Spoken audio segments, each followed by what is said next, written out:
Okay, you know that feeling. That dreaded check engine light flicks on and your heart just sinks a little bit, right?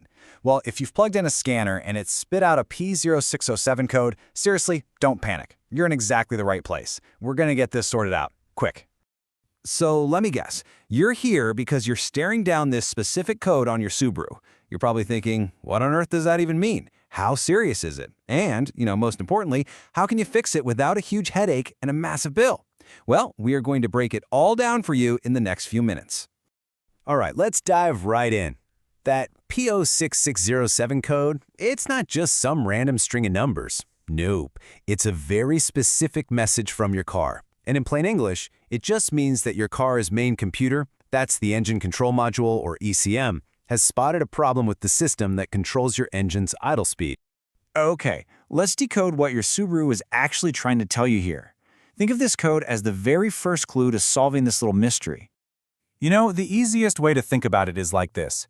The ECM is your car's brain. Simple as that. The P0607 code is basically a signal that there's some kind of communication breakdown between that brain and the throttle control system. That's the part that tells your engine how much air to suck in, especially when you're just sitting there, idling. So how does this little communication error actually show up when you're driving? Let's talk about the symptoms. This is how you connect that code on your scanner to what you're actually feeling and hearing from the driver's seat.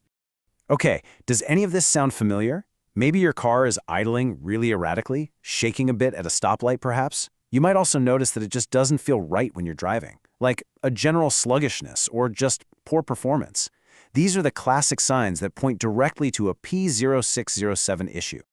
Okay, now for the part you've been waiting for, the action plan. We're going to walk through a super simple diagnostic checklist. And the key here, and this is really important, is that we're starting with the easiest, most common fixes first. There's no need to jump to the most complicated, expensive conclusion right away. First up, check your engine's ground terminals. Are they tight? Are they clean? Because a loose ground can cause all sorts of electrical gremlins. Next, move on to the ECM connector itself. Is it plugged in all the way? Sometimes a poor connection is literally all it is. And finally, just give the wiring harness a good visual inspection. Look for any obvious signs of damage, fraying, or any breaks in the wires. Okay, so once you've gone through that checklist and you've found a potential culprit, the solution is often really straightforward. Let's map those causes directly to their fixes. See? The solutions follow a really logical path. If you found loose ground terminals, well, the fix is to tighten them. If the ECM connector was wiggly, you just secure it. Found some minor damage to the wiring harness? You can often repair that specific section. A full replacement of the harness? That's usually only for really severe damage.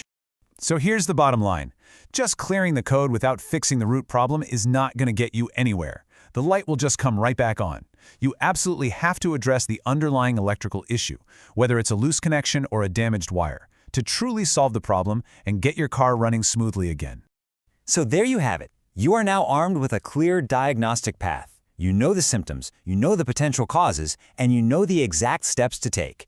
So the only question left is, what's your first step going to be? Time to grab your tools, pop the hood, and let's get that check engine light turned off for good.